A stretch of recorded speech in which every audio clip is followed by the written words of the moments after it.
Hello everyone, welcome to my channel Physics by Neetu. Today we will discuss on cohesive force and adhesive force.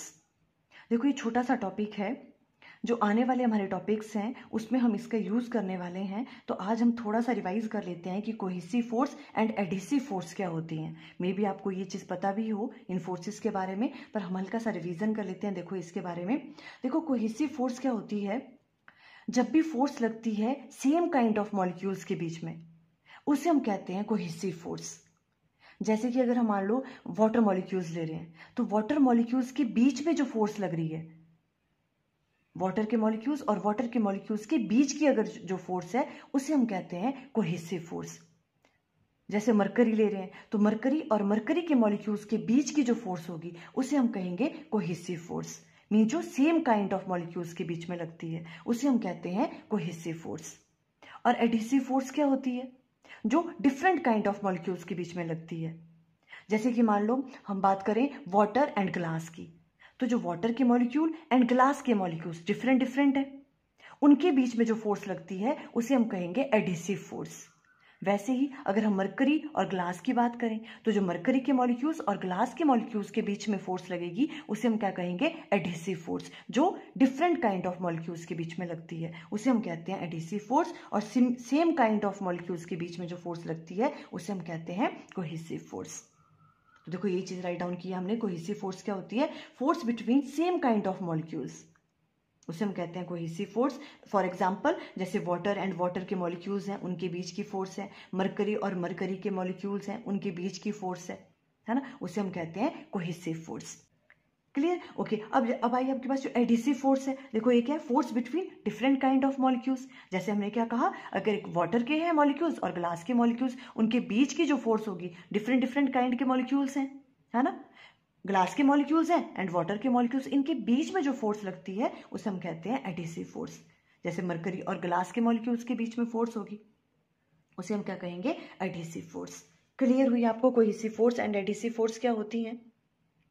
अब देखो कभी कभी exam में इस तरह से क्वेश्चन पूछ लेते हैं, जैसे कि मान लो ये आपके पास कोई ग्लास सरफेस है, इस ग्लास सरफेस पे मरकरी की ड्रॉप एक यहाँ पे डाली और यहाँ पे अगर एक वाटर की ड्रॉप डाली, तो जो मरकरी की ड्रॉप है वो एकदम स्फेरिकल बनती है और जो वाटर की ड्रॉप है वो इस तरह से थोड़ी सी स्प्रेड हो जाती है ना। तो ऐसा क्यों होता है, तो देखो इसका मतलब क्या है, जो मरकरी है, हमने अभी भी कहा है ना, जो मरकरी के मॉलिक्यूल्स हैं उनके बीच में जो कोहेसिव फोर्स है वो बहुत ज्यादा होती है। मींस मरकरी के मॉलिक्यूल्स आपस में कैसे रहना चाहते हैं, चिपक के रहना चाहते हैं, है ना। तो इस वजह से इनकी मरकरी के मॉलिक्यूल्स के बीच में कोहेसिव फोर्स ज्यादा है as compared to adhesive force. Adhesive force किस किस के बीच में होगी, जो ये वाला है क्या बोलते हैं, मरकरी और ग्लास के मॉलिक्यूल्स के बीच में जो फोर्स लगेगी उसे हम क्या कहेंगे, एडहेसिव फोर्स।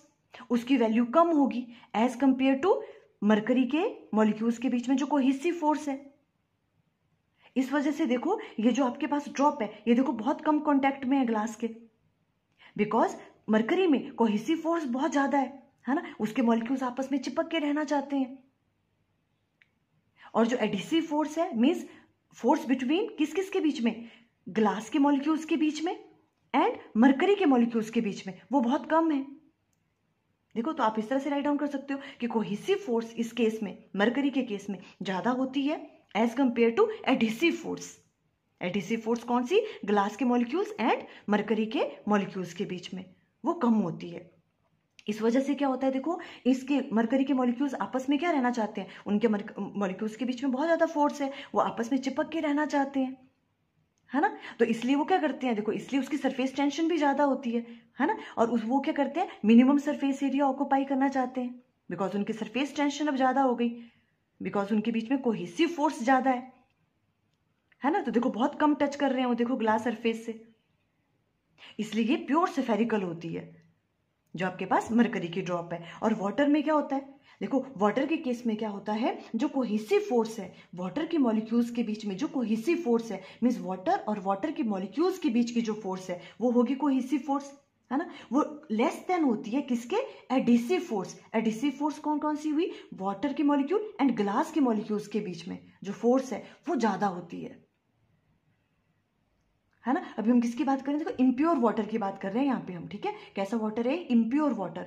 उसमें क्या होता है, जो वाटर के मॉलिक्यूल्स होते हैं, है ना, वाटर के मॉलिक्यूल्स एंड ग्लास के मॉलिक्यूल्स के बीच की जो फोर्स है उसे हम कहते हैं एडिसिव फोर्स, वो ज्यादा होती है adhesive force as compared to water के मॉलिक्यूल के बीच में जो कोहेसिव फोर्स है। वाटर और वाटर के मॉलिक्यूल्स एक दूसरे के साथ चिपक के नहीं रहना चाहते, उनके बीच में जो कोहेसिव फोर्स है वो इतनी ज्यादा नहीं होती है, इसलिए वो क्या हो, देखो इसलिए क्या होगा, ये देखो स्प्रेड हो जाती है। बिकॉज वाटर के मॉलिक्यूल्स ग्लास के मॉलिक्यूल्स के साथ भी चिपक के रहना चाहते हैं, इसीलिए वो स्प्रेड होगी, बिकॉज एडिसिव फोर्स ज्यादा है उनमें, वाटर के मॉलिक्यूल्स में as compared to cohesive force. Water और वाटर के मॉलिक्यूल्स के बीच में फोर्स कैसी है, कम है as compared to water and glass के मॉलिक्यूल्स के बीच में जो फोर्स लग रही है। तो आप इस तरह से राइट डाउन कर सकते हैं, देखो बिकॉज इसमें क्या है, वाटर में कोहेसिव फोर्स लेस देन है एडिसिव फोर्स। एडिसिव फोर्स कौन सी हुई, force between water and glass.